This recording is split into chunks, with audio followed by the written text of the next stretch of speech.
Uduasha city, where the sun is a mirror and the moon a shadow. 800 years ago, the gates of death were broken by the Emperor Immortal. The 5 key bearers, however, had already unlocked them and walked right through. It is in Uduasha city they dwell. Now, the ghost field breathes next to our reality, lit by the eternal flame of the well of Udu. It is a second skin, a place where thought and will struggle against gravity and light. In other places, the dead congregate in the ghost field, but in Uduasha, the well city, the hell city, they fall straight into the flames. See its glittering districts: Kshitijpur, where the rich plot to buy the horizon; Bunda West, where the refugees of 2 different nations flock; and Pasarhandu, the vertical maze of market and murder. And here is Udepat, where the ceaseless temple resides. Its inhabitants, a family, a snake, and a god. The temple has stood since before the gods of this world were forgotten. Watch as it turns the wheels of revolution. Welcome to Desperate Attune, an actual play podcast about people who take risks so they can survive against the odds.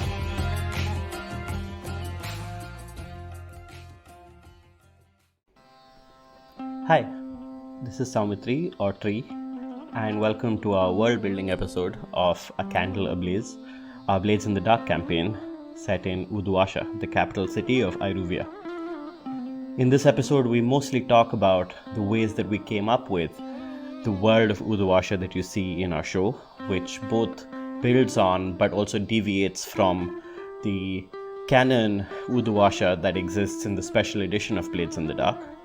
We talk about the inspirations that we've taken from our own lives and the fiction and themes that we're interested in. And we also talk about some of the things that we're interested in exploring during the show.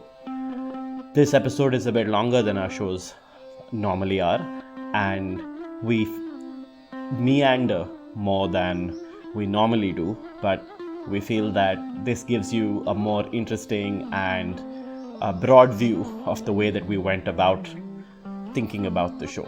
So I hope you enjoy.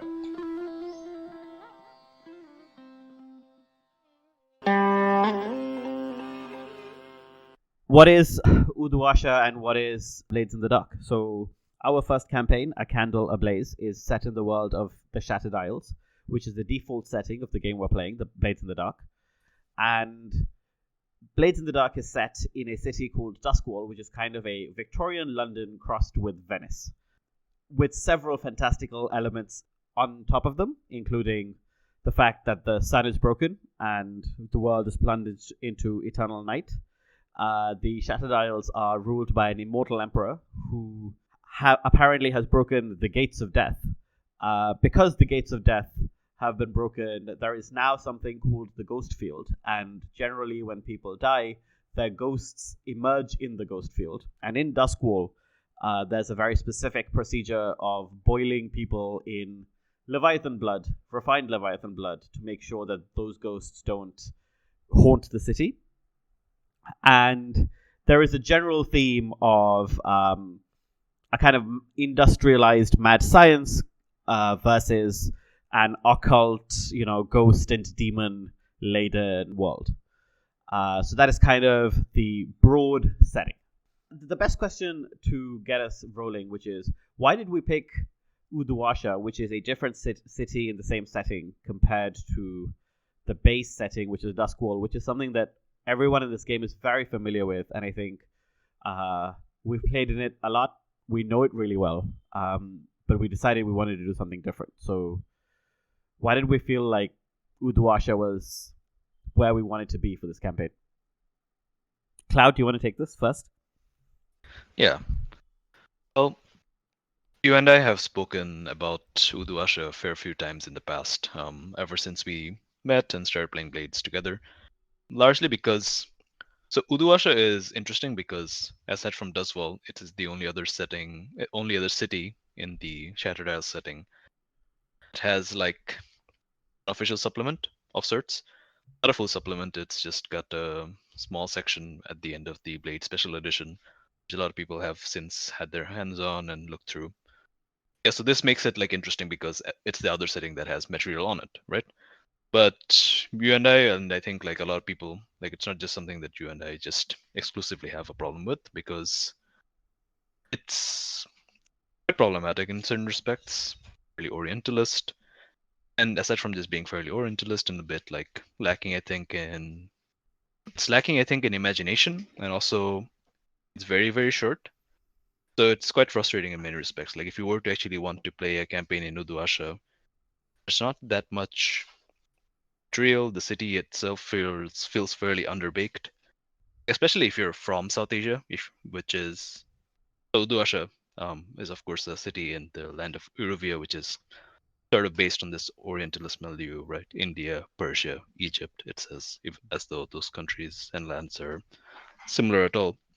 Like if you're from any of these places in the real world, you know what like India is like. I'm from Bangladesh. You're from India, so we know what South Asia is like, and it can feel like very frustratingly cardboard cutout version of it.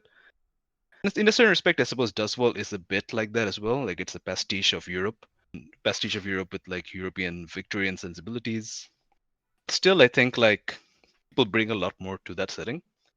And I suppose what we wanted to do is to kind of like bring our vision of Uduasha, kind of like reinvent it, kind of like taking the base elements that are still in the manual. So it's not like a radical reinvention of the city where like nothing's the same. Still take most of the core elements and then kind of like, what would we write for this city? What would we make it like? I think is the answer. Yeah. And I think a lot of the kinds of things that we enjoyed doing for world building for this campaign did end up being about, what do we enjoy making this kind of like specific, right?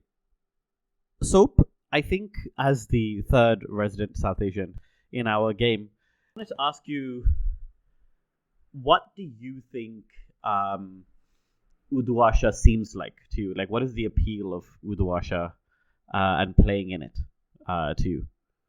I feel like with the Uduasha that we've created, there is while the Uduasha that we created, like I'll just add on to what Klow was saying, is that while Dosfall in the original Blades is also a pastiche of Europe, it feels like a pastiche that was created with an informed approach, where the Uduasha that I saw in the supplement sort of just felt like the kind of vaguely Middle Eastern place you might find in any number of Hollywood films, right? And I think that the Uduasha that we've created is still a bit of a pastiche of different places. I think it's got bits of like India has got bits of maybe like Pakistan, Afghanistan, that kind of thing, but it's an informed place. Like I mean, I'd be biased because I had a hand in creating it, but it feels like so far playing this game, it feels like a real place with fantastic elements, of course, but it feels like a lived-in place, a place it could grow organically once you accept the premise that it's in this magical fiery pit. Yeah, fair. And I think that like there is something about the pastiche that we've created that is quite specific, and this is something that Prince and I was talking to Justin Ford on the Find Blueprints podcast about, which is that one of the things that I think is a strength of our game is that we are actually much more specific than a lot of other kinds of games with our inspiration, and I think that's what also like gives the setting some texture. So what do we think? And I think I want to ask Prince this because, Prince, you've spent a lot of time doing a lot of the nitty-gritty of the world building, so I'm curious to get your thoughts on this. Like, what have we kept from the setting itself, and like why do you think the things that we kept were interesting enough to be kept? So I'm not actually that familiar with what we kept in the original setting. I will confess. Like I have not read the the core canon Uduasha stuff back to back, but I know that we kept the core conceit, like this well of fire in the center of the city, and also this general vibe that Uduasha is not the city of electroplasm; it is the city of pyromancy. It is the city of fire and steam and stuff. And I think that's a very cool visual. It still uses this element that you mentioned of like mad science versus the occult, but I feel like it leans more towards an occultish vibe. Fire uncontrollable. You have this great big mystic fire at the center of it all. So I think that is the main thing we kept. A lot of the other stuff we have, as far as I know, torn out and replaced. You can correct me if I'm wrong on that, but I think like the very core ideas we've kept, but not that much else, right? Yeah, I think the things that we've kept are the idea of the huge fire at the center of the city, and the fact that the ghost field in Uduasha is very different to the ghost field in Duskwall, right?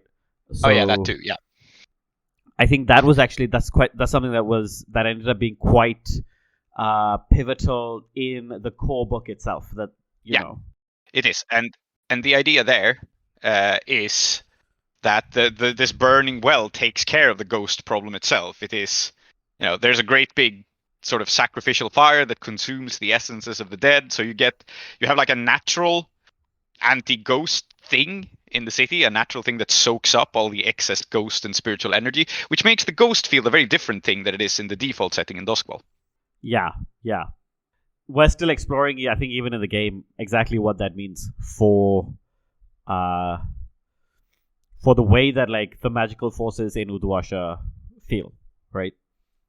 And I think like actually the character that we see kind of most do this is Emma's character, Joan, who used to be like kind of on the front line, right, of the fight against ghosts. So Emma, do you want to tell us a little bit about like not just your character specifically, but like the idea of the Railjacks, how that fits into the setting of the world, and like how we're using that to contrast with the way that Uduasha is?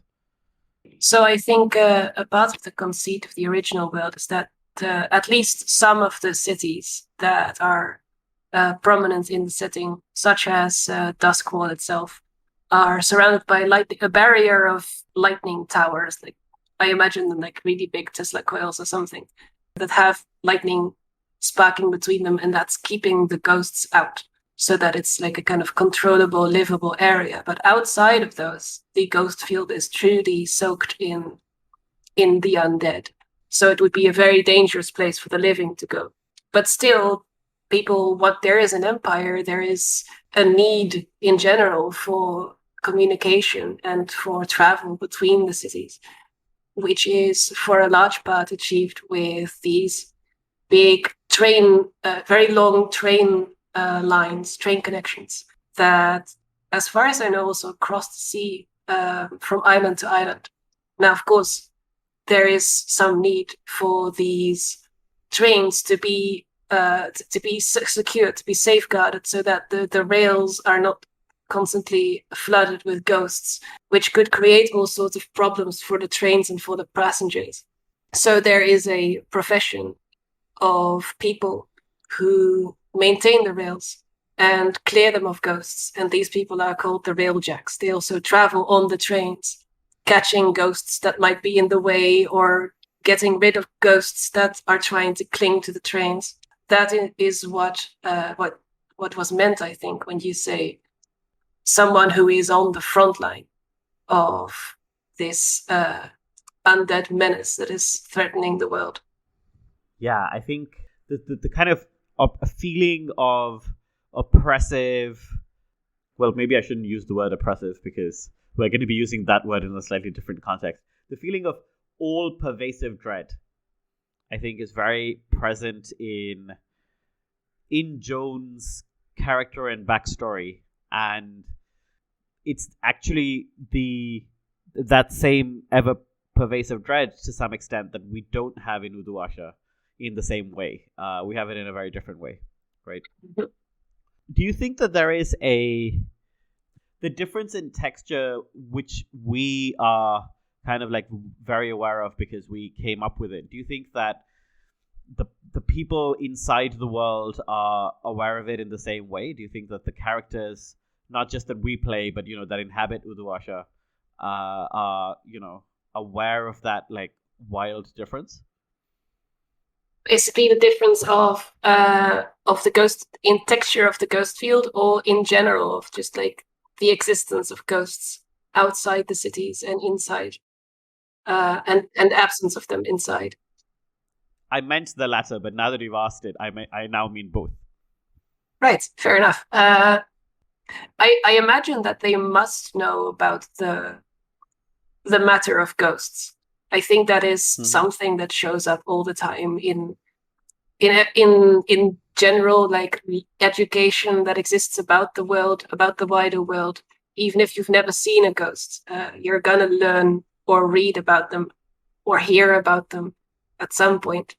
I imagine it shows up in news stories when ghosts have become particularly prevalent or problematic somewhere. So yeah, I imagine that especially the people in Uduasha are at least academically aware of them, or in concept, and that this city is particularly and uniquely empty of the undead.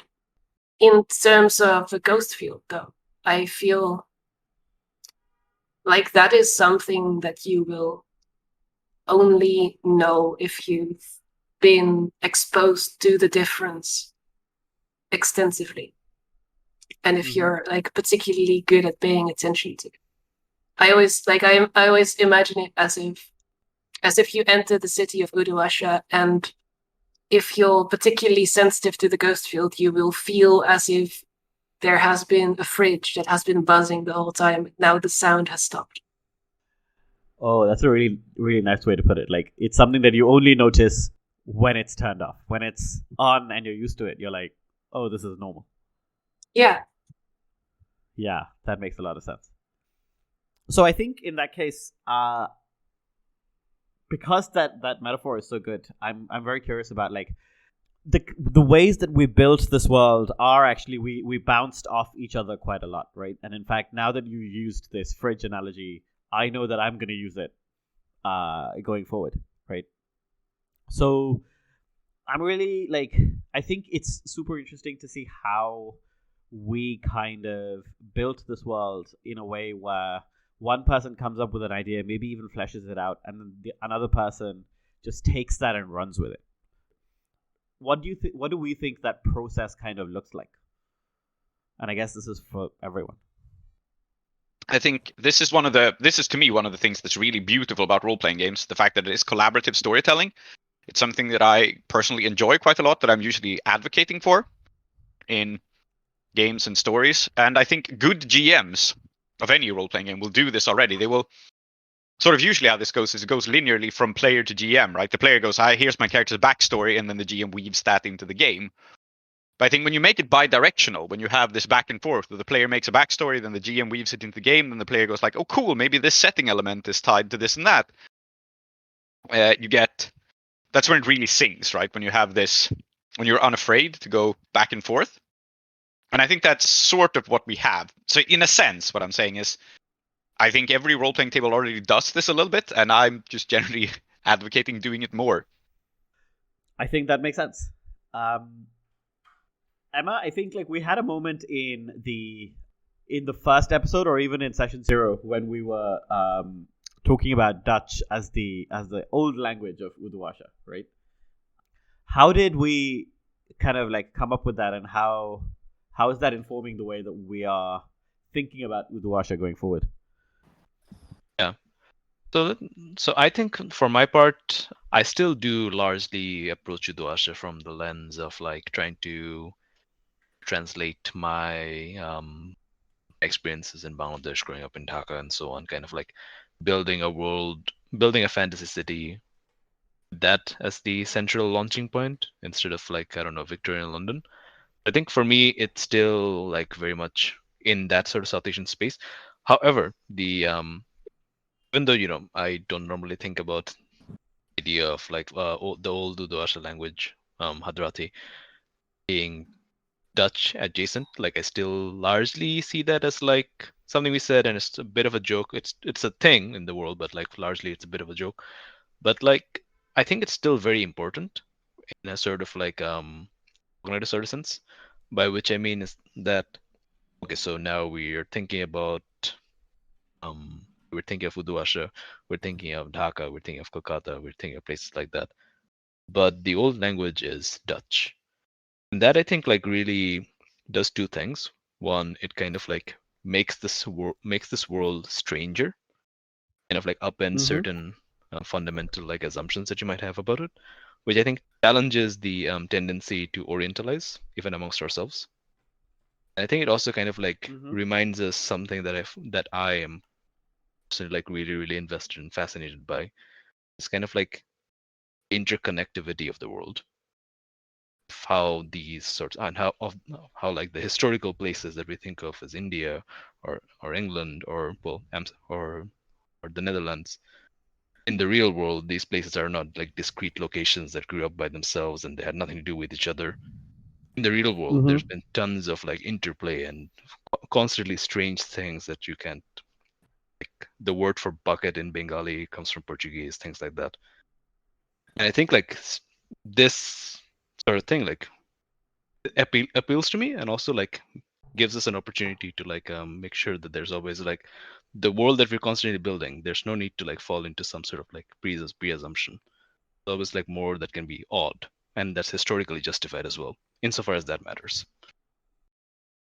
I say I'll also add that like Dutch in this fictional world is not necessarily Dutch, right? It doesn't have to come with the connotations of Dutch, the language, IRL, and really we're not using just actual Dutch. We're taking Dutch words and kind of morphing them into something weird. So I think that does like lend a lot more to making the world feel a bit more weird, a bit more dynamic. That I think as far as the characters in this world go, like you don't even know what. It's called Udefud because that's what it's always been called, and no one really even thinks of it as being like from a different language. Right. Because I think that is what it is like with a lot of places in Dhaka anyway, and it does sort of relate to my experience there because a lot of the places in Dhaka have names that are from Persian, and no one thinks of it as, oh, that's what the name of this place was. It's just what it's always been called, and the reason why it's called that no longer applies. Right? Like I live in a place called Gulshan, which I think means like our garden, and if you've been to Gulshan, it's the Rose garden. Rose garden. Yeah, it's a rose garden. Yeah, if you've been to Gulshan, a very distinct lack of roses and gardens potentially. Yes, very distinct lack of both. And I think this is actually fairly common across the world, right? Like you suddenly find out that like, I think I was reading something earlier today that Manchester comes from like Latin, meaning rises from the ground. It's a hill that looks like a breast, right? And now it's just Manchester. Nobody's gonna remember that's where the word came from, but everybody knows that that's what it's called, right? I think it's also good because in a lot of, if you do like very lazy world building, I shouldn't call it lazy. Let me do over that. In a lot of world building, people will use things like Pig Latin. They will use whatever is close at hand, like Pig Latin to sound like mysterious and occult. You'll say Latin-y sounding things. And I think there was a temptation here to just reach for Sanskrit. It's right there. And to have it be Sanskrit. But we are making this a world of our own, and we want to remind both ourselves and our listeners to not, as you said, to not like overly orientalize or overly simplify this world. So we're introducing these quirks of our own. And then I think it's funny to go for a language that is spoken today as opposed to a dead language as our dead language of the setting, kind of, to just twist it up. I want to know what our Dutch speaker thinks of this. I think I was about to say a lot of things that have been said. I feel like it has a tension currently the use of these two or of Dutch as a language that is very different from the languages that are in the present day of Uduasha supposed to be spoken. I feel like it has a similar tension to Akaros as a nation, which seems to have a lot of Victorian England vibes on the surface, but also has a lot of Italian-sounding words I found in the kind of implied setting in the book. Yeah, and I think Akaros, the way that I know I've played it before, also has a lot of like kind of Russian imperial influences, which is not necessarily in the book, but it's not something the book doesn't support, right? And so there's all these different kinds of influences that allow us to reimagine even the base game, and we're kind of taking that and putting it into Uduasha as well. Yeah, I think this is interesting what you say with like Russian or Italian, or because we play in very international context. Like this group, the games we play even outside of this podcast are with a very international and multilingual group of people, and that can actually be a challenge. Kind of because languages evoke different things to different people. So I think it's good to break with stereotypes also for that reason, because it's if everyone at the table is from the same culture, then everyone at the same table will have the same connotations to say Italian, and they will feel the same things about it. But that changes drastically if one of your players is Italian, right? So yes, absolutely.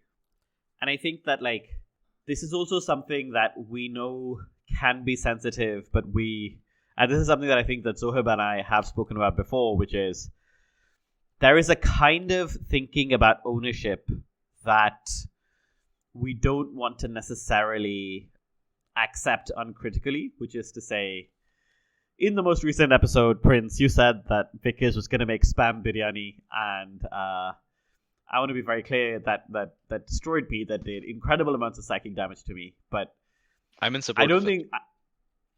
Yeah, exactly. Zoheb is in support of it. That's a choice that he can make for sure. But more than that, I think we want to remind ourselves that like that is the kind of choice not only that we're okay with seeing, but we even encourage seeing, right? That it's not that only someone who is from a culture that is familiar with biryani is going to, in our podcast, make statements about what that is, right? And I think that is also part of like playing with an international audience where an international group where we all trust each other, right? We'll say that though, while I'm personally very averse to the idea of spam biryani, it is a great joke. It's an incredible joke. I listened to it and I died laughing the second time. And a friend of mine messaged me as soon as she heard the podcast and said nothing about the rest of it, just said spam biryani, I did a triple take.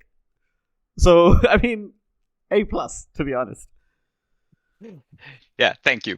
But I do think that this is an interesting subject, both for our listener base and our group. And there is, I think this is a sort of thing that any good group will discuss, right? You know, what do you call it? Cultural sensitivity? Is that the right word, or am I tripping over words? Appropriation? Maybe something in that broad. Yeah. I think appropriation would be if Prince starts selling spam biryani in real life and becomes famous for it, and spam biryani becomes the most popular form of biryani in the world. I think that if would that be happens, weird. it's what we will deserve. Yeah, I think you are not wrong that it would be cultural appropriation, but it would also be what we deserve for permitting him to utter the phrase spam biryani, without censoring it. So good. But sorry, Prince, you were going to say? No, nothing. Go on. No, I was going to say that, of course, like there's a very, very funny meta joke here about how South Asians take their food very seriously, especially biryani. That we're fixating on biryani as the thing to talk about in terms of cultural respect and so on. But I think this is really important because sorry, you were going to say? I was just going to interject that I'm from Hyderabad and we take our biryani even more seriously than most people, which is admittedly what everybody says about their biryani.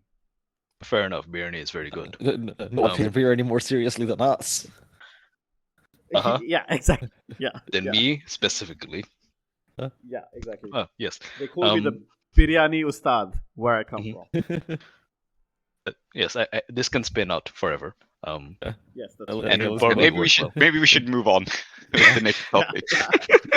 I will say though, on the subject of cultural sensitivity, I think look, Mhm. this is the kind of joke that it's okay to make. I mean, depending on where you're coming from, right? Like if it comes, you can make this joke in one of two ways. One is a kind of ignorant kind of way and that could be insensitive, but the other way you can make it, and I think that's the way the Prince is doing it, is almost like an affectionate parody, right? And that's great. Like that makes for a very good joke when you know what you're talking about and intentionally adding something weird to it. I think it's also metronymic of like the larger sort of problem that we were almost trying to address with when Tree and I first started talking about like making more content for Uduasha or Iruvia, making some sort of supplement, maybe making Iruvian playbooks, and then we eventually landed on the podcast idea, where I think like fundamentally the problem with how unsatisfying the Uduasha content and the treatment of Iruvia is in the Blades manual. I think fundamentally it comes down to the fact that it's very much from that outsider looking in perspective that we call Orientalism. And it's interesting because when we start talking about the podcast and the idea of the podcast,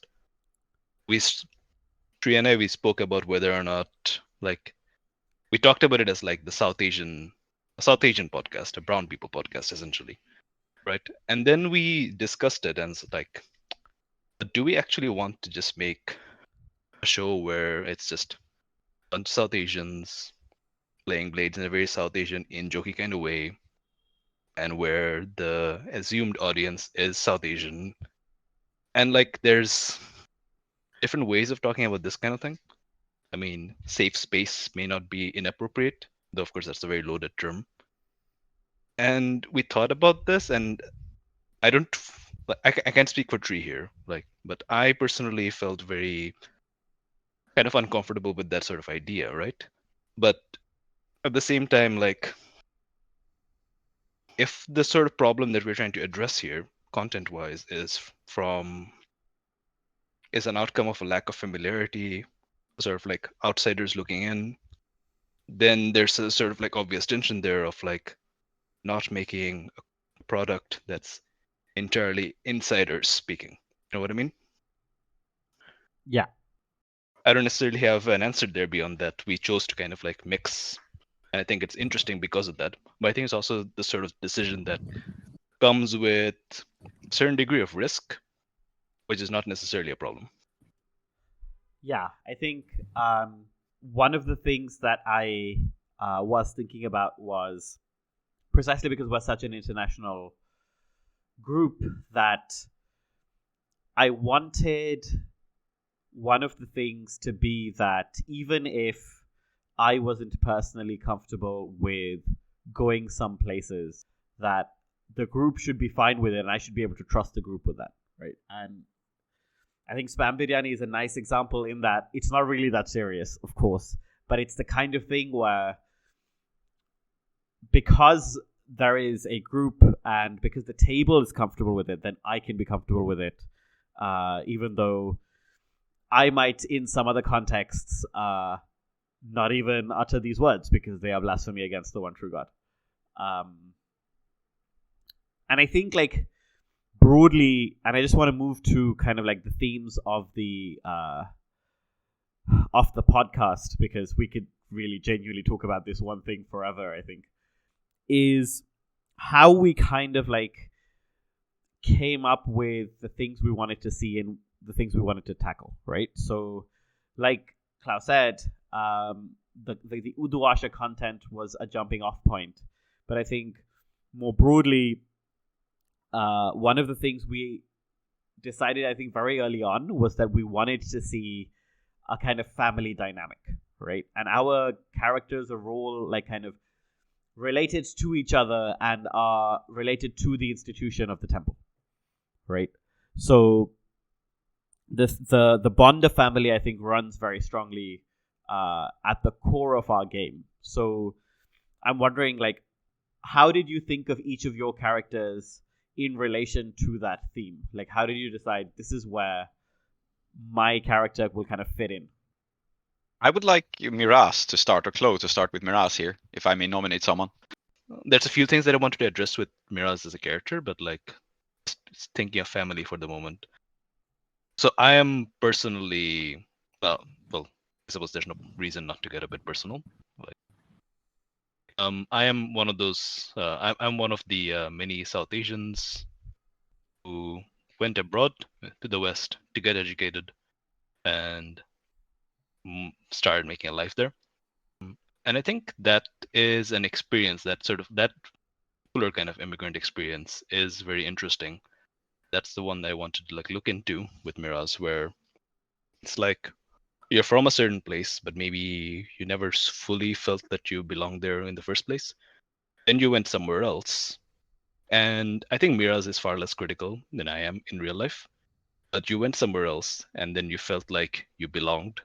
And then where are you then?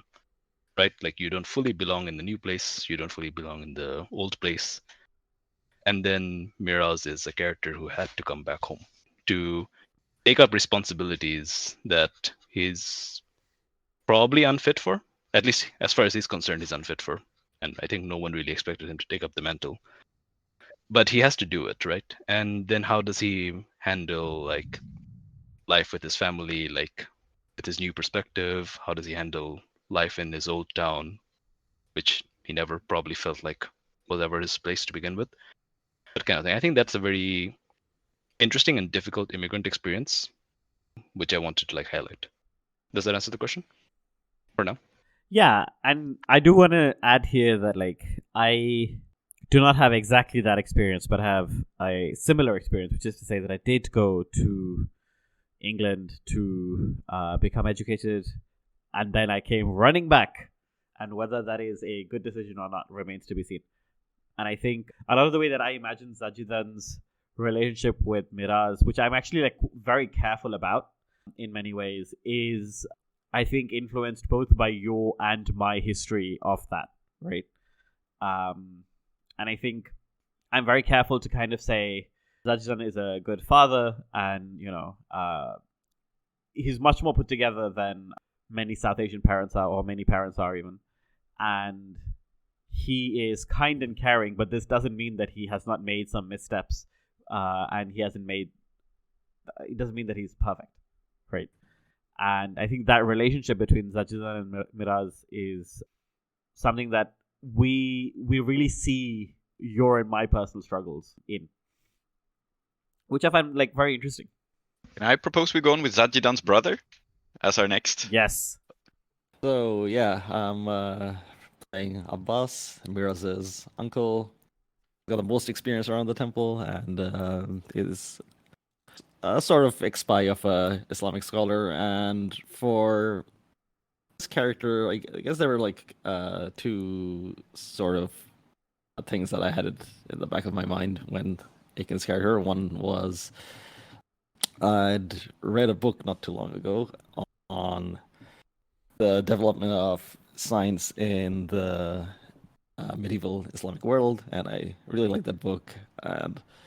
And this book had a lot of excerpts from what the scientists at the time, there were direct translations of what the scientists at the time wrote, and I really liked the way that they were going about their way they were doing science, and it's kind of hard to explain now, but a lot of the times when someone is writing a book and it's a response to something someone else had written, there was this level of snarkiness, because we're not talking about modern day, publications and stuff, right? If someone would write something like, "Oh, well, such and such has written this on this theory," I would advise him to consider.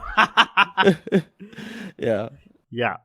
So, and I don't know, there was something about just like that kind of character that I really connected with, and so Abbas the nucleus of Abbas is sort of there, and then as I think I've been playing him, he's taken on some characteristics of my real life uncles, and there's a little bit of me in there as well. How could there not be?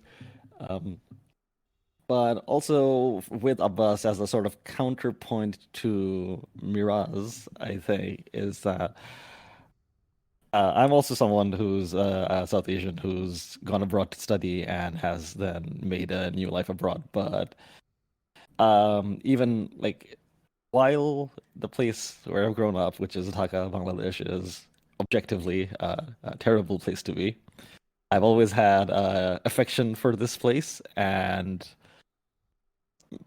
someone would say a very irrational affection for the place, but it's there. And the longer that I've spent away from Dhaka, the more I miss it, and maybe like I feel like maybe I need to perhaps defend or like speak up for the place where I've grown up, and a little bit of that I think is also in Abbas as well. Like he's there as an advocate for his way of life, right? Like his city, like he loves it, warts and all, and that's something that's coming from my own experiences. I think one of the things I like about Abbas also is that he's very much more comfortable, like you say, in his city compared to Miraz and Joan and Vickers, because he's kind of like been there for so long. He's practically part of the architecture, right? And I think the other three characters in the crew are kind of caught between worlds, and that is their challenge. Whereas for Abbas, it's like the challenge is in fact becoming more caught between the worlds, because he's so comfortable in the place that he's found himself that leaving it has now become something that he maybe needs to do, right?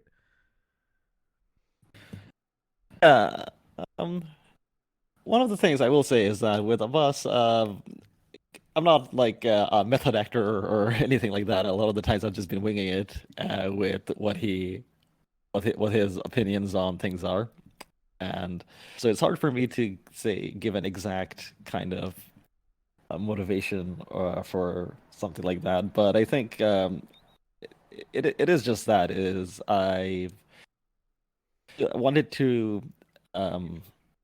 relay my experiences of living in Dhaka and feeling like this is a place that I know well. I know the people there, and especially, so this is a very long time ago, but when I was until I was about 11 or 12, something like that, I lived in what was essentially a kind of gated community. So one of my relatives was in the army, and because of that connection, we were able to get a place that was for military officers and their relatives.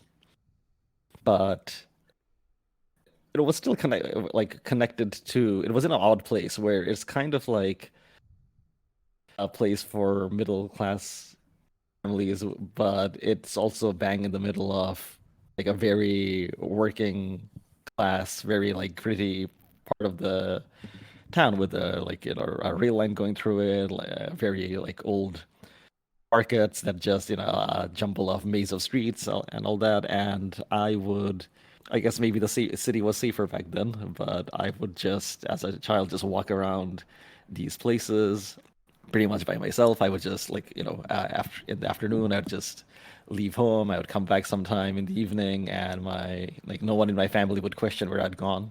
I knew everyone in the neighborhood, and that is a feeling that has been missing in where I live now, which is Toronto.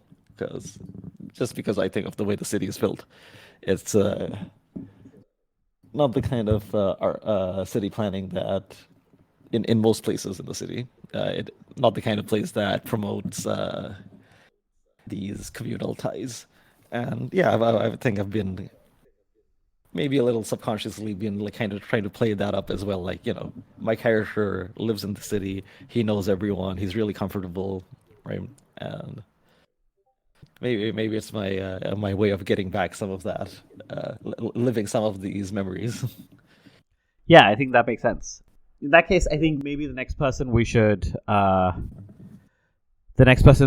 move to is Vickers, who is not from Uduasha, and I don't actually know where Prince lives. I know he lives in Sweden, but I don't know where in Sweden you live, Prince. So I'm curious to know whether the way that Soup is describing the way that Toronto is similar to your experience of where you are, or whether that's different.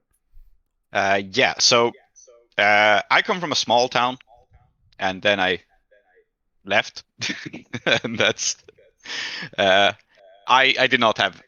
I was the kind of person who grew up and wanted to get out, right? And had initially planned to move further away, which has very little bearing on Vickers as a character, really. But I feel like we have sort of different backgrounds, right? And I don't really recognize this sort of being part of a city is not something that I have experienced in the same way. I don't think I'm not.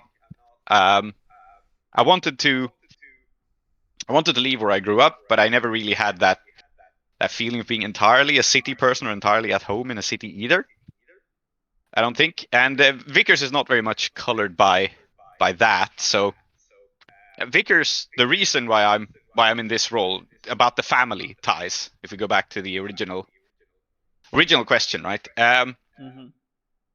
In a different game, there was a character who had an ex-wife that became like a big NPC thing off screen. And I thought it would be funny in that game if I were to step in and have the ex-wife be my next PC after my player was like, my character was like lost in Vice or off screen. So I decided to step in and play the ex-wife. And then that became a bit of a meme or in-joke in the server I'm on. Or the server we're on, I should say. And yeah, from there on, I was like, maybe I should play the wife again. I had fun with it the first time. And so that's how the Vickers concept came about. But I think Vickers is totally different. I think that she is the sort of person who's comfortable in any kind of environment and aggressively adapts to her surroundings, or doesn't really adapt but thinks that she does. And I think that's where a lot of that character comes from. So Vickers is from a noble family. She's from the Ashcroft family of Akoros. She is a complete outsider in Uduasha, and I think a lot of the comedy comes from her being a complete outsider, and I'm trying to play off of that. But she also, is well-meaning and really tries to fit in. And to highlight or to look at where Vickers comes from and what sort of differences are driving her is that not only is she not from Uduasha, she's also nobility. She comes from a fairly penniless family called the Ashcrofts, who are, they have status and prestige in their home country, and they're desperately clinging to that status and prestige here in Uduasha. They're trying to maintain their power and their influence and pulling strings and so on. But I think there's definitely this interesting clash of wills here, which is really what all the Vickers concept is about. So the Ashcrofts they used to own a fleet of ships. Now they work on an airship in Uduasha, so they represent this kind of industrial force that is casting its shadow over Uduasha, and it's making a lot of people like Abbas quite uncomfortable. So her father is the leader of the empire, and also Miras's rival, and then she has a sister who is competing with her for the inheritance, essentially. This is sort of how that theme ties into Vickers. And the noble families of Akoros, where she comes from, are, for people not familiar with the setting, they are very, very big deals in Akoros. They basically own all the industries, they run everything. They're basically somewhere in between noble houses and mega corporations. And so I think Vickers' storyline is not really escaping from a culture so much as it is escaping that oppressive regime of family, right? She comes from a family that is like a corporation, like a machine. And then she's married into this messy but genuinely loving family. And I think that's the interesting contrast in her storyline. Something that I really enjoy about Vickers is that you can see all of the tension that she has on one side towards her sister, towards her father, and so on. And then you can see that the way that she's integrating into the Chakrabortis is, I mean, it's not easy, and, there's a lot of work on all sides, but there isn't this sense of like complicated suspicion and mistrust on everyone's part, right? No, indeed. Which I think there is. in the Ashcrofts. Yeah, and we also have we have the themes of family, and we have this theme of like cultures crossing as well. So that's why I think it's very cool that we have this marriage of two characters from completely different backgrounds, and there's a lot of interesting stories to tell just by how their backgrounds meet and clash. Yeah, in forms absolutely. of Miras's conflict with the Ashcroft family and so on. I just wanted to jump in and note one of the things that I really like about how we're handling this storyline is that so far, like, you know, we have done the fish out of water stuff, but like it hasn't been like har, she doesn't know to handle life here. Har, funny cultural misunderstandings, haha, bend it like Beckham, etc. It's something I appreciate. Yes. Yeah. And to draw on real world experiences, this is something I am marrying into a family from a different culture than my own. So this is something that I have some real world experience of as well.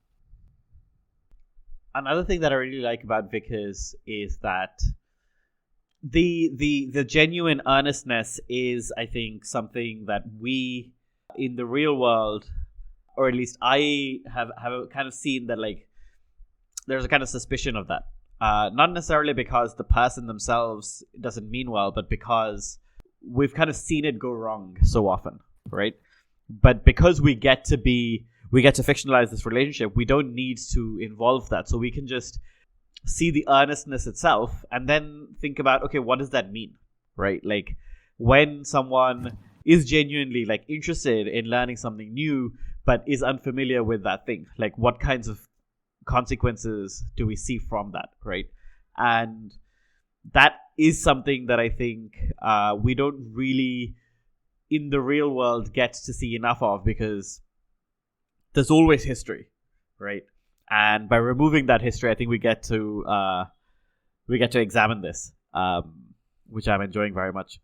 Yeah, there's also a world building note of that Uduasha and Akuros's relationship is complicated, right? This is explicitly not a world, and we've mentioned this before. It's not that Uduasha is colonized by the Empire, right? There is an uneasy kind of maybe an unequal power balance, but there is some sort of power balance between them.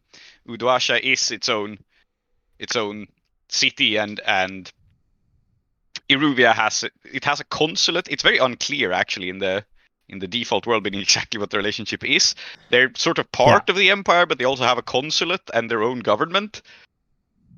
So it's a messy relationship between the two cultures, which is something that also comes up as we world build Uduasha a fair bit. Yeah, jumping on that, I was sort of thinking of it as a bit like the Persian Empire in 19th century kind of thing, where the Qajar dynasty, the Persia was never colonized, but the royal family were, in return for some kickbacks from European powers, would essentially contract away bits of their economy, and that's where all the trouble started. And I think it's a bit like I was thinking it's a bit like that, where this is independent, it's not colonized or conquered, but there is clearly a power imbalance, and rather than resist, the powers that be in Uduasha have decided to collaborate with accuracy interests, sometimes to the detriment of the actual Uduasha, the Iruvian people. Yeah, I think there's definitely a theme in Blades in the Dark in general that economics is the darkest art, right? Yeah. On the other hand, I think we're also seeing what we really see come up in this story a lot is Akaros as a cultural hegemon, effectively. So it doesn't necessarily have to conquer places to influence them and change them into a mirror of itself. Right. There is a tension that there is the possibility that Akaros is kind of doing that with Uduasha. Of course, calling them Akaros and Uduasha as actors is a very nebulous concept, because we are already seeing that people from both sides are kind of or both cultures are kind of contributing to that process. One thing that I find really interesting in Blades in the Dark, and it's something that I would like to see explored more explicitly, I think, in a lot of the games a lot of the, I don't know, the paratext, like all the stuff that people talk about, like, because Blades is now bigger than just the manual, right? It's been, what, 5 years? But like one of the things that I find really interesting as an implication in Blades in the Dark in terms of how the Empire works is that unlike in the real world where, okay, like there's a bit of a metaphor. What I'm trying to get at is, unlike in the real world, where places like England and the Netherlands and the US now essentially exert their hegemony over foreign lands, and largely for economic reasons. There is sort of like a rhetoric of like, a civilizing mission, right? Like back in the day it was Christianity, nowadays it's democracy. Yes, this episode is now becoming very, very political.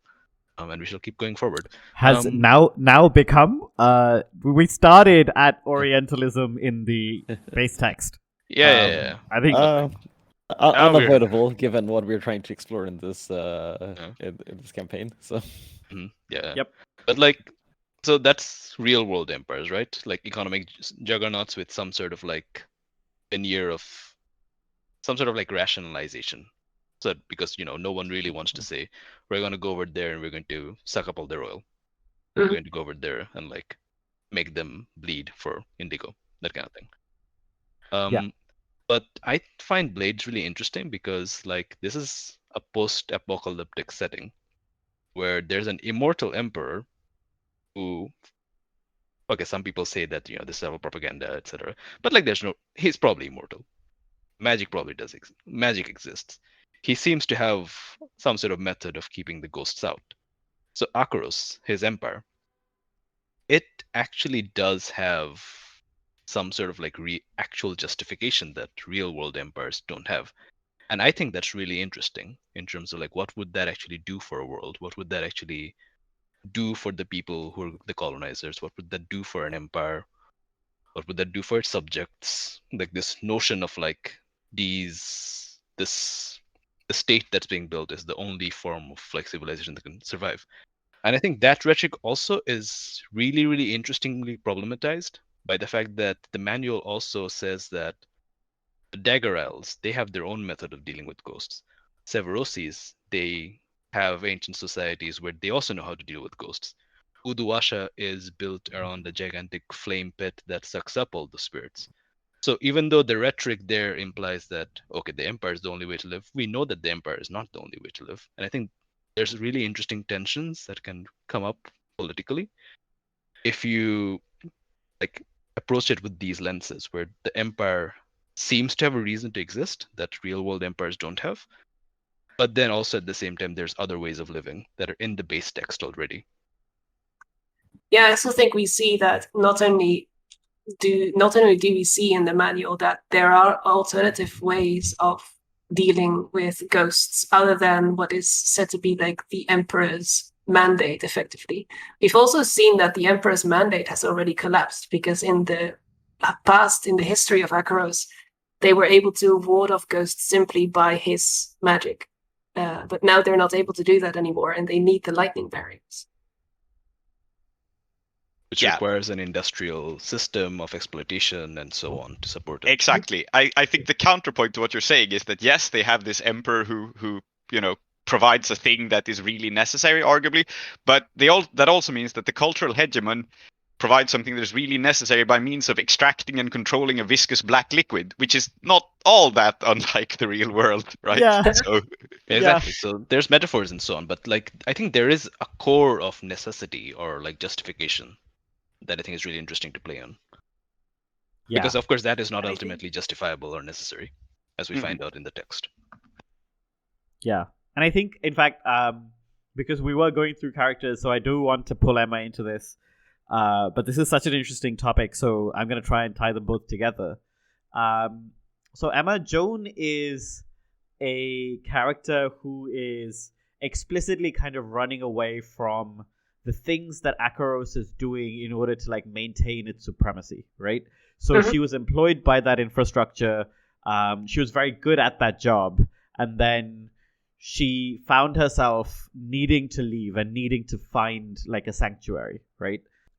how do you think that kind of tension of that past interacts? Because everyone else kind of has a somewhat complicated relationship, which ultimately I think puts them on the side against Akaros.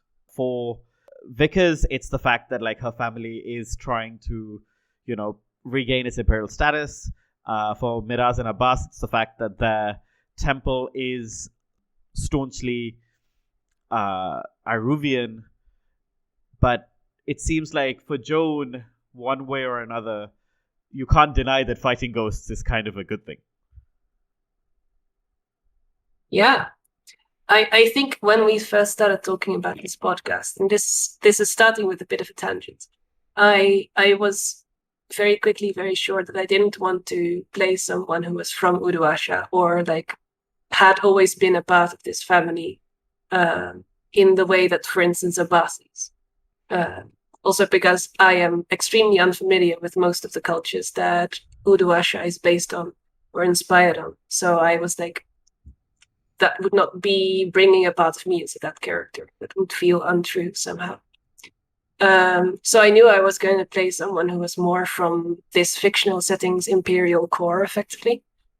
She's from Scotland. That's not Akros, but you see that those countries are very close to each other in, for instance, the fact that Duskwall was originally a Scotlander city. And as you say, she is employed effectively in the most physical and most literal manifestation of the empire's influence or method of spreading influence. That being those railways and keeping them clear of ghosts. But it turns out that's a pretty stressful job. Who could have thought, right? To fight manifestations of grief and rage of the dead all the time when there is no sun atop a speeding rail car. Turns out that kind of drains you after some time. So she has to go somewhere else. She has to stop living that particular life. And there I think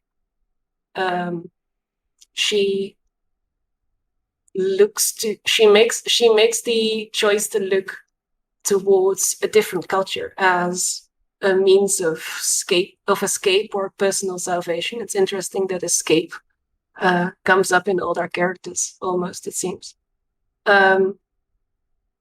Where she thinks, I'll go to this place that she perceives as really far away and completely unlike the world that I've lived in.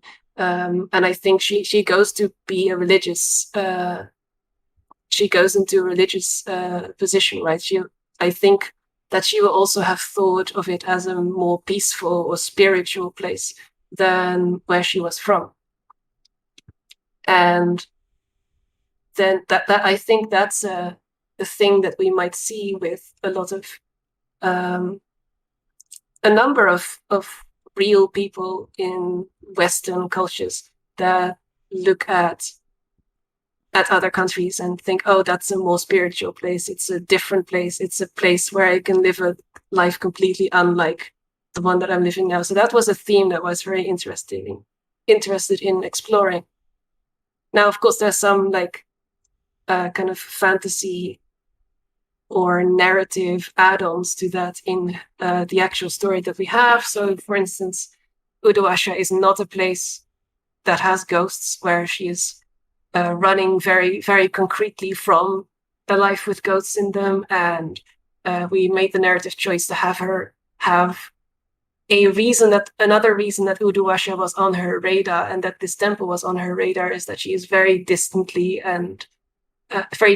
related to the rest of the cast.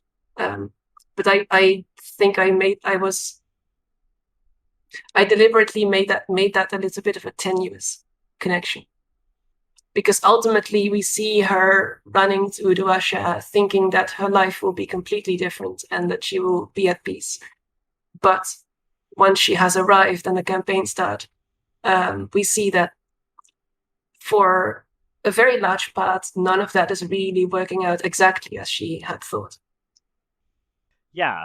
And I think this is a good time to bring up like how we kind of came up with the cult itself, right?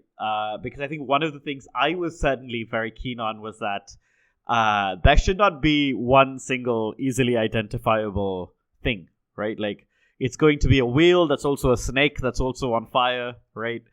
Maybe the snake is real, maybe it's the god, maybe it's the avatar of the god, we're not sure. And then each person in the cast has a very different relationship to that institution, right?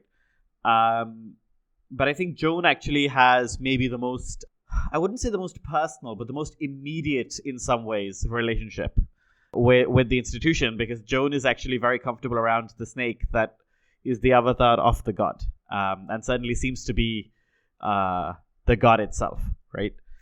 But we've also been seeing that the god sometimes just does whatever it wants. Yeah, so like Joan has this very immediate kind of relationship in this way, but everybody does have something very different, and we are seeing the way that the god is basically sometimes pushing its own agenda without necessarily taking into account the things that like the characters want or its devotees want, right?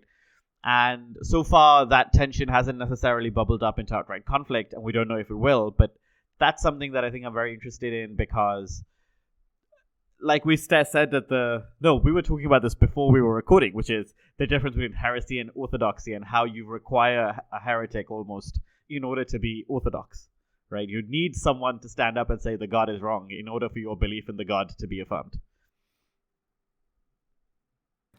So I guess the question is, where do we think our characters' relationships with that institution kind of came from?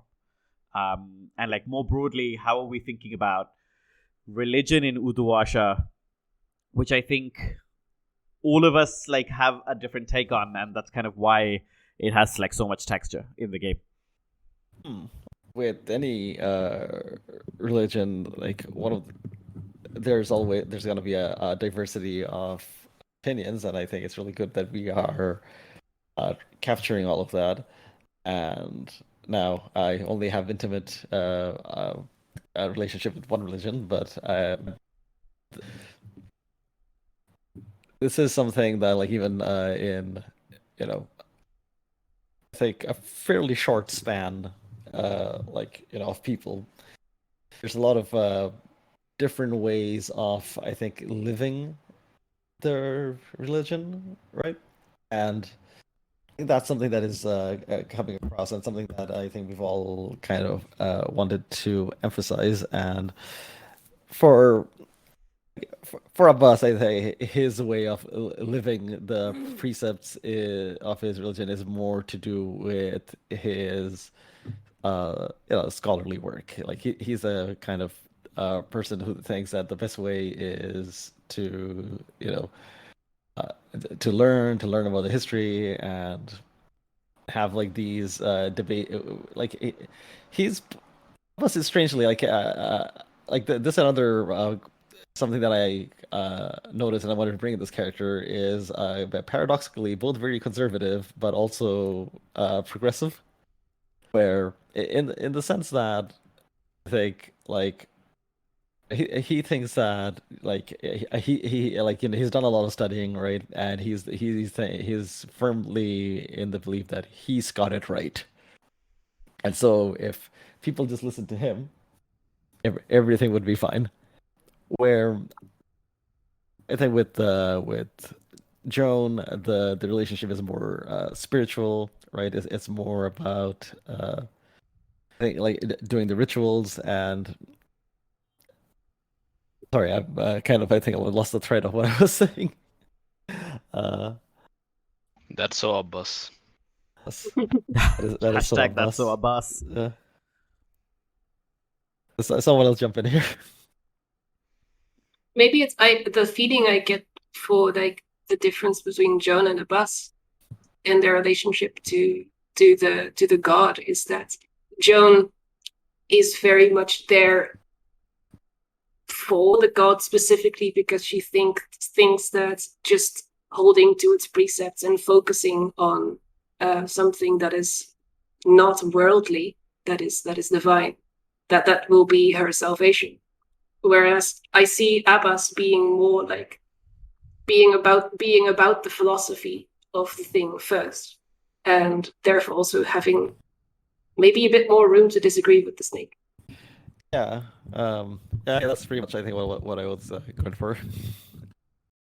Yeah, I also want to point out that our intro says that the inhabitants are a family, a god, and the snake. So the snake and the god are not necessarily one and the same thing.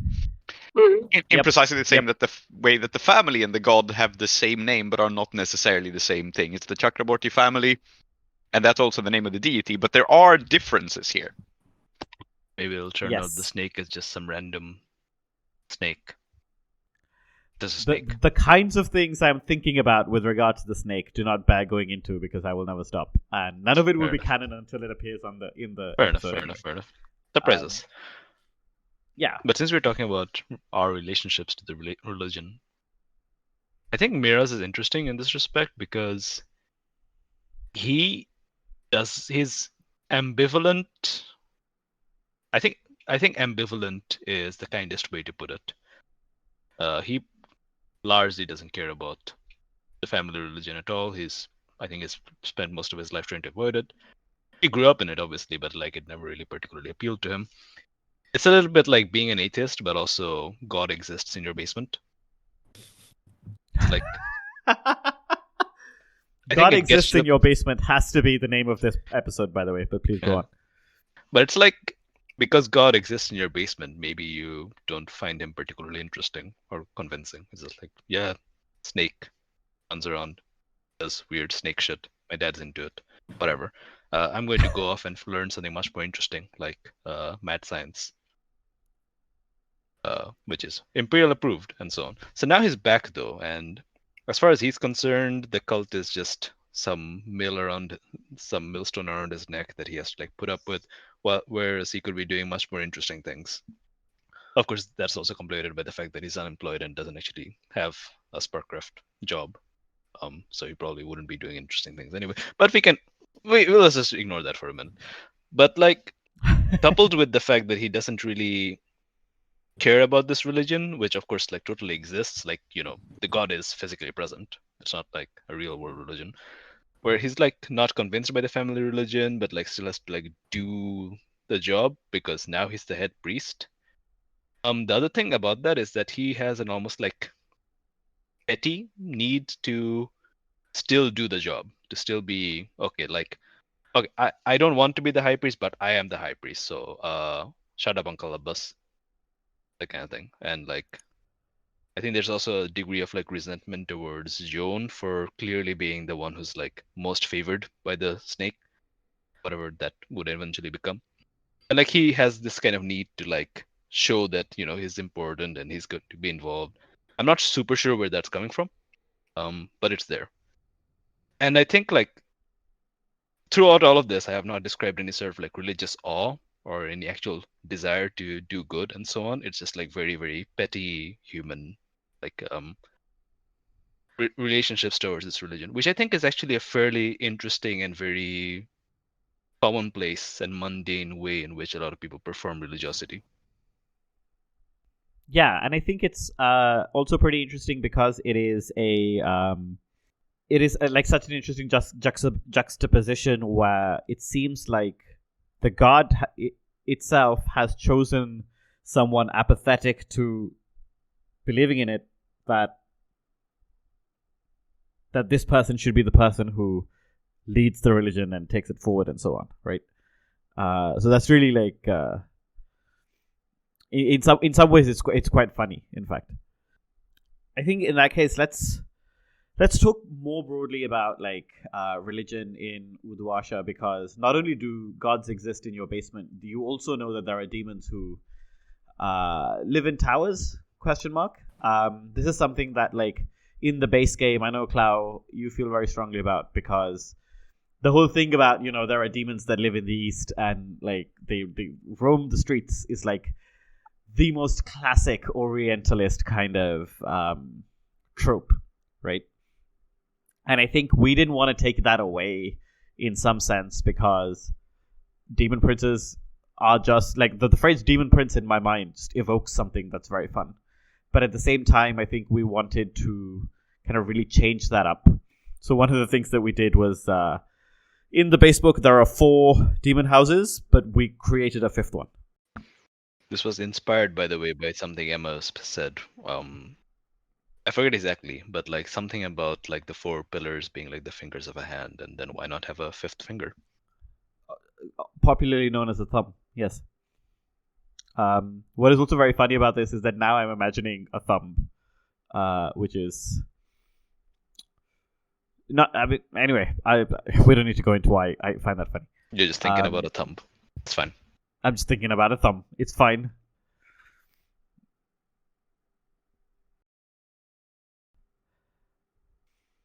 Why is there an awkward pause? But yeah, no, sorry. Yeah, what I was gonna say was, the reason there was an awkward pause was that I was thinking, well, I came up with some of this stuff, but I don't want to be like, this is why I came up with it. So, how do we feel about like some of the ways that we've kind of rediscovered the lore, right? That like in the base game there are these massive comets that have turned up somehow, and everybody knows that happened before the Immortal Emperor was ever the Immortal Emperor, and after that happened, Uduasha came into being as it is known today, right? So how are we thinking about working and also reworking that stuff in our game? So I think on a very basic level, it's a fun challenge. You have the parameters for the world that someone else made, and you, in a very petty way, perhaps, it is a bit petty. I think we have justifications for them beyond pettiness, but we don't like Uduasha as written. So I think very much there's this sense of like we can do a better job, which apologies to John Harper if he ever ends up listening to this.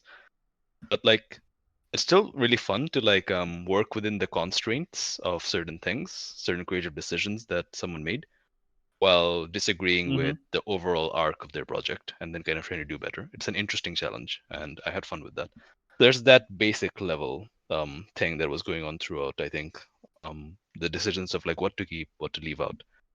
But like, so part of what I find interesting about what we did is that when you look at Uduasha as it is in the Blade Special Edition, which I think is like it's got 4 or 5 districts, it's a fairly they're in that fleshed out. It feels like a city that can tell like 2, maybe 3 different kinds of stories.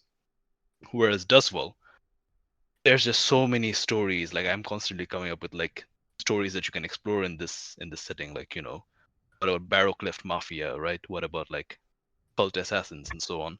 There's so many things you can do in Duswell because it's big, it's detailed, but it's also got a lot of like blank space. Which I don't think Uduasha in the Blade Special Edition has. And I think like as we kind of like did our own world building, we consciously or otherwise also made this big sprawling city that is too big for our current campaign. And I think that's fine, right? There's so many elements in there that we probably will not come across. But like one of the things that I find really interesting is that even though we are a cult, most of our dealings so far have been with sport, with civic bureaucracy, that kind of thing. And there's crime, but like it's a bit lighthearted crime, There's a big mafia agency there's a big mafia group that essentially pushes drugs and so on, and that's a fairly dark theme, but it hasn't gotten dark in our story yet. But there's potential there for like someone to play Uduasha in a really, really gritty, dark drug dealer sort of story with like lots of colonialist themes and so on in our world building. But like there's potential there as well. And I'm circling back to the initial point of like what we have kept from the book. What I found really fascinating and also not very well done in the original base Uduasha is the Udu itself. This big burning fire at the heart, which is a cool concept. Then there's like this area around it that's like really magical and freakish and so on. And I can't really explain it, but like there was just something about the way it was written that like never really captured my heart. because I felt Right. like it was like so over the top Orientalist. All sorts Mhm. of magic, like shadow. It's like shadowy figures, strange sorcerers, and so on. But when we world built Uduasha out and we added like a district that's entirely about bureaucracy, right? We have a district that's got like 2 different refugee communities and so on, and it becomes bigger, far bigger than the sort of like skullduggery Iruvian shadow place with like demon princes. Then it becomes really interesting to have the Udu, to like not change that much, to kind of like have the Udu as a district and like concentrate on the magic, because the story that we are telling is so far removed from that core. It's really interesting to know that somewhere in the heart of this city, you still have that strange, mysterious, okay, maybe Orientalist district still there, maybe even stranger than it appeared in the book. And I think that becomes interesting because that's not the city as a whole anymore, but like some place that should feel very weird and feral. Yeah, and I think feral is a good word there because it is. That's kind of like we like the feralness of it. What we don't necessarily like is the way that feralness is portrayed without other things existing kind of as well, right? But I'm curious to hear everyone else's thoughts on that, because I think, yeah, we've all got feelings. I am curious because for me, the feeling of like the kind of Orientalist implications of the Urdu itself have been substantially changed, even though we haven't changed it that much, by changing the context of the city and making that the city itself a much more human place, I would say. Right. Does that ring true for you? I would say definitely. Like it comes back to what Aadiyat was saying at the start, where Uduasha now feels like a city where that is organic, that you could actually expect it to. It feels like a real place. It feels dynamic. Like I think we have also tried to emphasize that is that things are on the move. Where I think in the special edition it felt a bit static. Like it felt like, and I think that sort of does also lead into Orientalism, just more broadly, where Orientalist depictions of these places are as places that are static, that are unchanging. Like they've always been this way, and they'll always be this way unless we do something about it. But yeah, I think the world that we built here, on top of what was there, is one that's more. The internal mechanisms of Luasha are moving things along. Yeah. I think the other thing that like I at least find very interesting about the way that we're approaching some of this is that the immigrant populations, which don't exist in the base book, but like we're all kind of interested in immigration as a phenomenon for one reason or another, is that because of that also makes the city feel very different and lived in, right? How did the idea of like putting these two, and there's two different immigrant populations, they're both refugees, then there's the immigrant population of the cultural hegemon, which are in the imperial quarter, and then there's the broader kind of like immigrants from other parts of Iruvia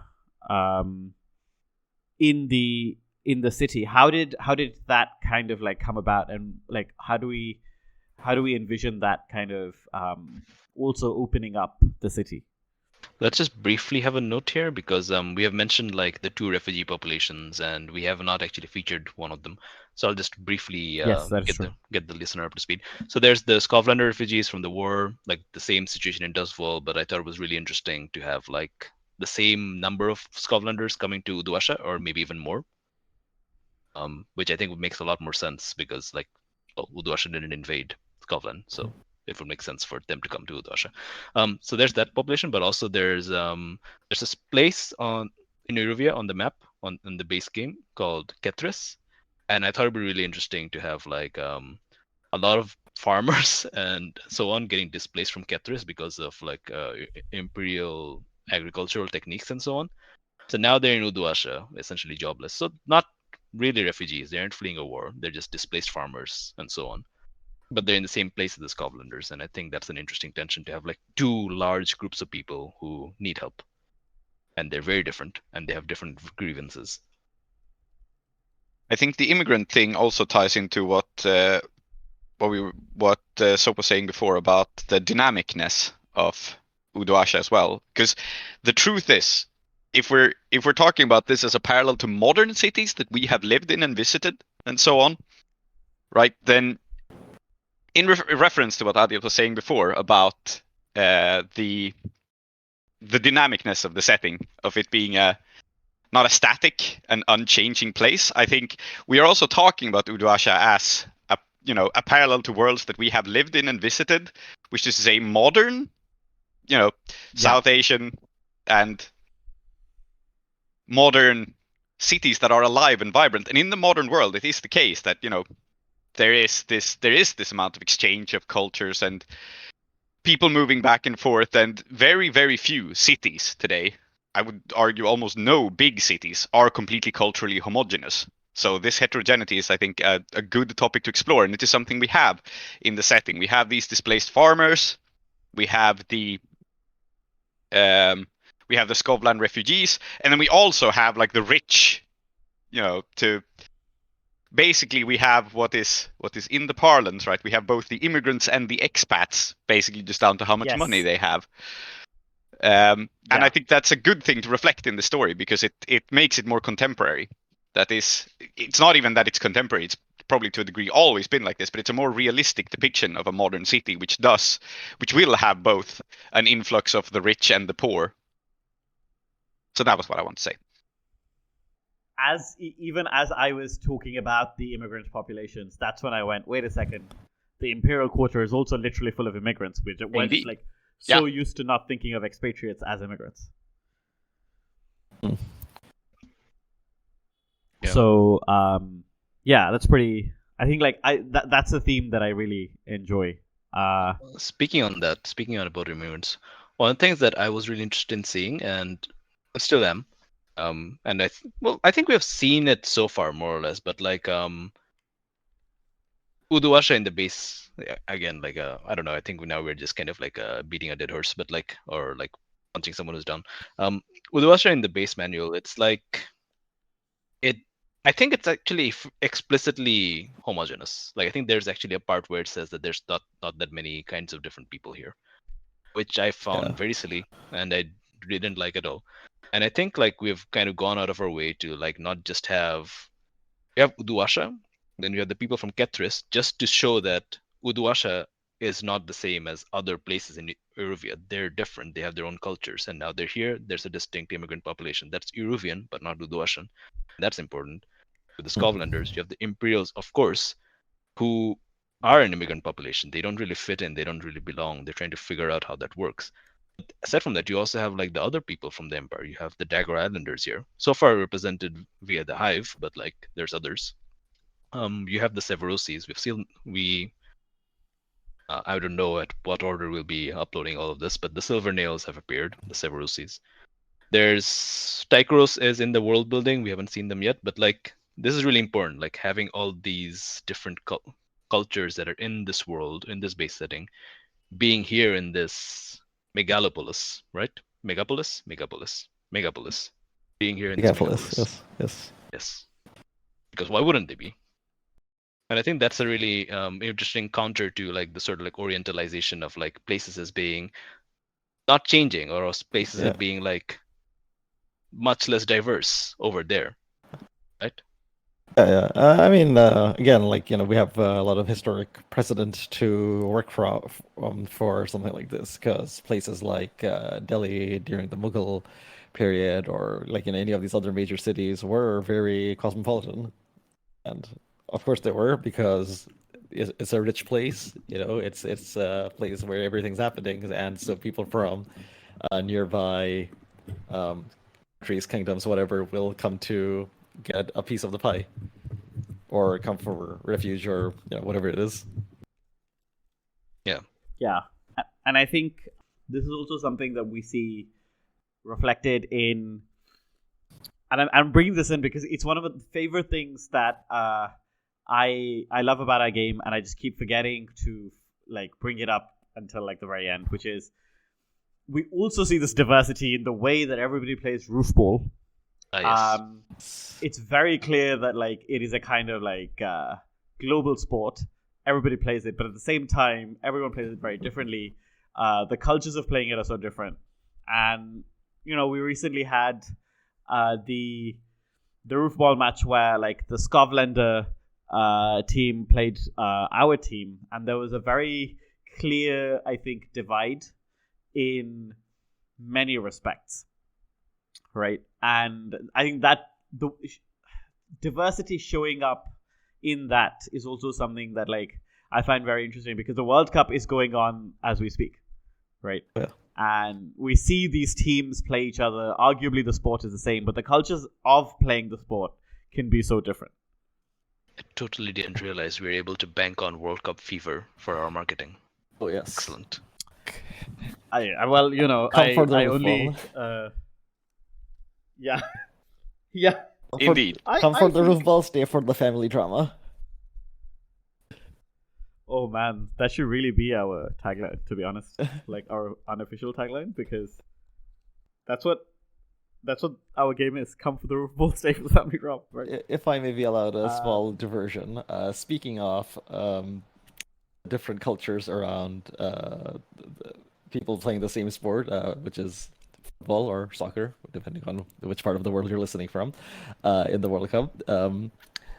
On Friday, I went to this food court where they were showing the England versus the US, and I was surrounded by some US football fans who asked some very interesting questions about the sport, such as one guy going, "It's funny how that works, that like everyone else has to use their head, but one guy can use his hands. Like, what's that about?" So, yeah. Yeah. Really It's funny how that works. Yeah. So very different sporting cultures indeed. Yeah.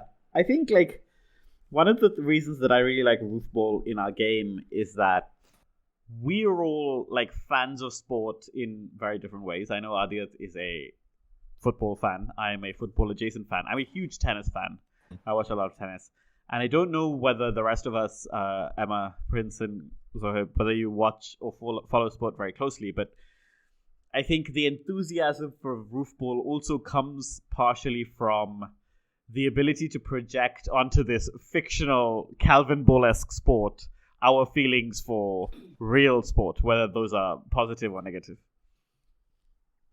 Yeah, so roofball, just to explain it, or roofball is, as you say, Calvin ball. It's a made-up sport, and it's made up by the Blades in the Dark community. It's grown out as this kind of meme in the community, and it's very fun, I think, to incorporate a sport where we can be flexible about exactly what it means and do some sports drama, but at the same time, it kind of also is a bit of a backdrop element, which I think adds a lot of world flavor to the world, because this is something I think when you build a world, you need to think about these things. What do people eat? What sports do they play? What do they do for entertainment? And in Uduasha, the answer is roofball, as it seems to be across much of the empire. It sort of seems to be the national sport of this setting, or not the natural sport, the global sport of this setting. Yeah. Which makes sense, because mostly everyone lives in crowded cities, so it's the sport that has developed, right? And of course, with the themes that we've been exploring here, like a lot of the political social movements are going to be around popular culture and the popular culture of Uduasha, and and I guess the broader world of Blades in the Dark. That's roofball is a prominent feature in the popular culture. So it is it's definitely going to come up with when waves are made in the social fabric. So yeah. Sports is a form of identity, and I think identity is something that this game is exploring. So in that sense, I think it's quite on point. Yeah. Yeah. And we did also say that, in fact, Miraz and Vickers met playing Roofball, right? So, like, it's also part of their, like, the backstory of their relationship. Yeah. This is funny because I am not a sporty person in any shape, way, or form. I think all sports should be taken out back and shot. Fine. What about this noble sport of shooting sports out back? Yes. Mhm. As for me, I am probably the only person from a non-former English or English country that understands cricket. I think I'm the only one, and I quite enjoy it. But it otherwise seems to be exclusive to formerly British Empire countries. I mean, the Dutch do play in the Cricket World Cup. They quite do? often, in I fact. didn't know that. Yeah. Do you I don't know if follow Emma cricket? knows this, but Emma. yeah. Is this the game where you grab ostriches by their feet, stretch them out, and use them to hit hedgehogs that are curled up into balls, right? No, that's croquet with an O. Oh, I see. I'm sorry. For a moment, I was like, "Is she making a really complicated joke?" And then I realized, no, that's croquet. Oh, God. So good. Well, I Please mean, go on. I was meaning to make an Alice in Wonderland joke, but now it seems to have gotten away from me. Just like the hedgehog. I believe, in fact, one of the Dutch No. cricket players holds some kind of international record. I would not be able to tell you. Now you mention it, I probably have heard of that. Yeah, I'm not like a super fan of it or anything, This but I was a have question more watched. for Tree, who I think would be more informed. Like, am I right? I think someone in the Netherlands cricket team has some kind of like quite an impressive international or record for probably like the T20 format of the game. Not important. Just thought I'd point it. Just thought I'd The point men's. out. Sorry, I'm looking at this now. ODI records. The men's Netherlands cricket team has scored the highest team total of 315 for 8 versus Bermuda. Well, and- yeah, there you go. Like, I don't know if this is Damn. this true? The men's Netherlands cricket team player Wesley Baresi holds the record of highest individual score. But is this for the Netherlands? Listen, I'm going to or delete all of this. highest? Yeah, that's fine. Yes. Oh no, the- yeah, exactly. Like we have Rohit straight- Sharma made 264. I just want We have got very far off topic. I just wanted Delete to this make the Klow. point that the Netherlands are a powerhouse in international cricket. Uh-huh. That's That's fair. Okay, Yeah. so there is one country that has not been colonized by Britain but is good at cricket. Yeah. Good to know. Exactly one, by the way. Excellent. The reason but I think one of the things that I'm really interested in is that even though I do not participate in sports culture whatsoever, I grew up in a very, very sporty family, and Bangladesh is, despite having next to no presence in football, in any sort of like competitive or international scene, Bangladesh is pretty football crazy, and the whole Argentina versus Brazil thing is huge in Bangladesh. There's a particular part of Bangladesh called Brahmanbaria where there's fairly regularly someone gets killed for supporting the wrong team during the World Cup. It's a whole thing. There's clashes, and I think like that sort of like fervor makes any sort of sport super interesting.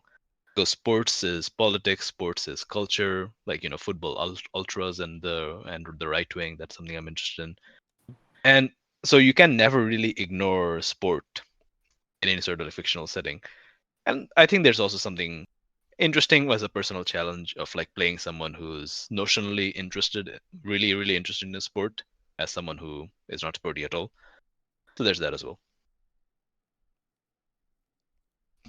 Yeah, and we have in fact like introduced other sports as well, right? Like, so we know, for example, that there is hang gliding is one of the big sports in Uduasha, which is much more local.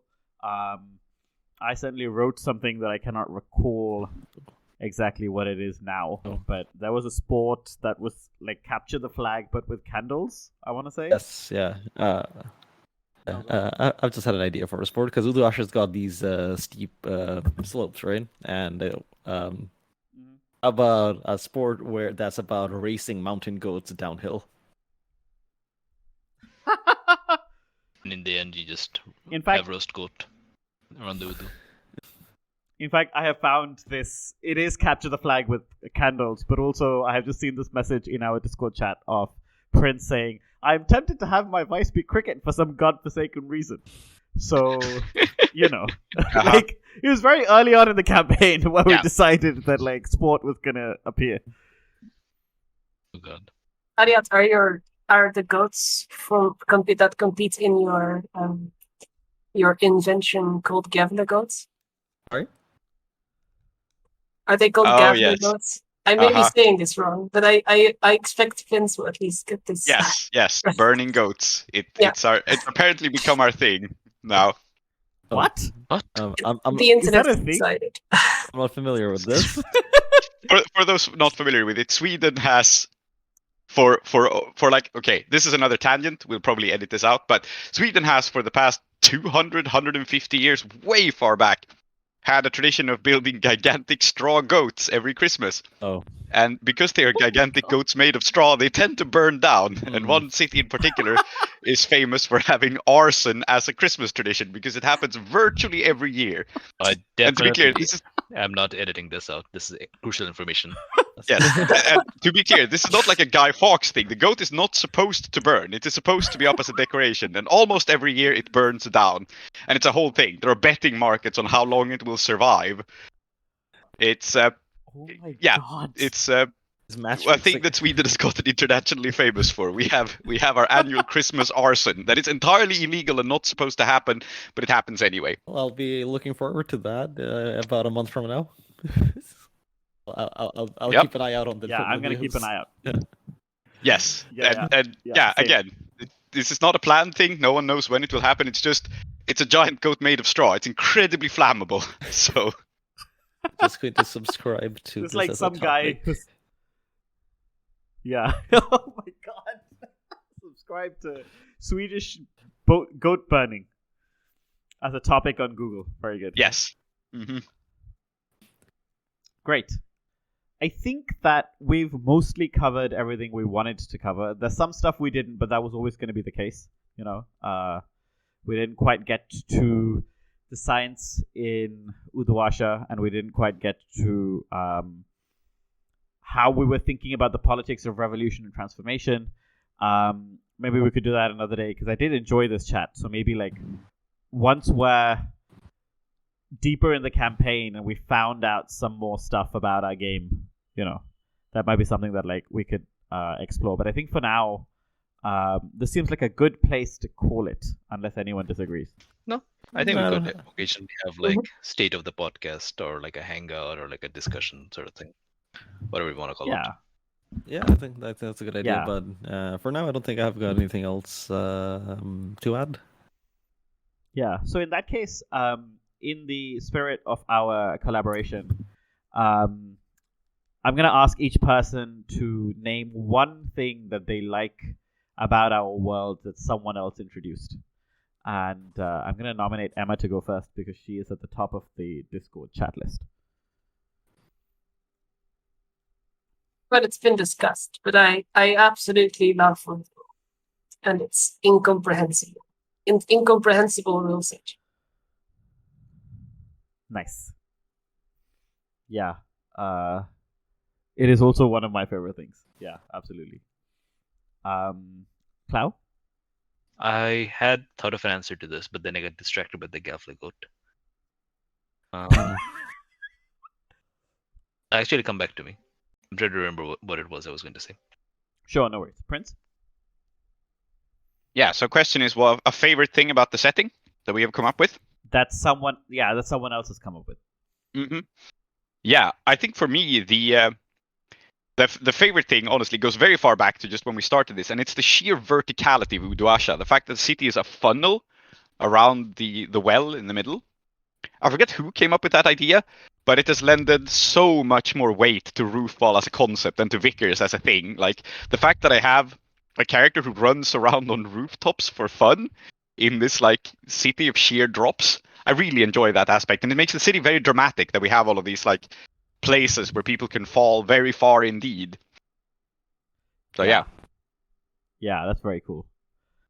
My favorite thing, which I think Zoheb said in like episode 1, and you know I always keep going back to this, is that there's a massive mirror that reflects firelight onto the city, and that's how Uduasha simulates day and night. I think it is such a mad idea, and it makes so much sense as a kind of thing that like someone would come up with, because they're like, well, there is no sun, but we have this massive, column of fire. Maybe we can make something with that. And I think it like informs a lot of the way that I think about the way the city looks, which I really enjoy. And lastly, Soap. I think like one of my favorite things has actually been some of the NPCs, and I particularly liked Abbas's interactions with Zajitan. I really felt like the younger brother in those conversations. I think those were pretty. I don't know, it felt genuine. So thanks for that, Tree. I have a lot of experience being an older brother, for what it's worth. All right. I have one other favorite thing, which is silly, but I often think of the name Bahadur Badur, and I chuckle to myself. It's an incredible name. We should have that guy up soon. Yeah, we should bring him on screen. I can't. He's amazing. I can't get it out of my head. I'll be making coffee, and then I'll think of Bahadur Badur, and I'll just snicker to myself.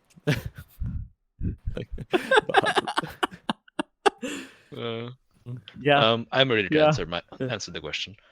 So my favorite thing, I think it's probably a tie between. I think it was Emma who suggested the waxwork golems. Or was that like everyone running with that idea and coming up with that? So that's definitely up there. But I definitely know that it was Aadiyat who came up with my other favorite thing, which is the two completely at war organizations that are one's trying to preserve Udaput and its cultural heritage in the most militant and mindless like homeowners association way possible. And the other is a real estate ugly progress for the sake of ugly progress organization, like which is very similar to a certain organization that I will not name because it is possible that something bad might happen to me if I do, but like haha, it's a good joke for everyone who knows what it is. Haha. Yeah, very good. Yeah. Haha. And I didn't say it was a reference to anything. Anyone could have that No, name. No. Yeah, anyone could have that name. Any resemblance in this film to persons living or dead is completely coincidental. No offense is intended to any community in the subject matter of this film. Yes, or to any brave bats. Or to any brave bats, correct. Incredible. Yep. Then I think on that note, we can end our world building podcast. I'm not surprised that it ran on a bit longer than we thought it would. I think that was always a risk. But nonetheless, hopefully see you for our next episode. Until then, we're Desperate Attune. And, goodbye. And so blows out our brief candle. I named the disciples of the Ceaseless Temple thus, with both their given names and taken.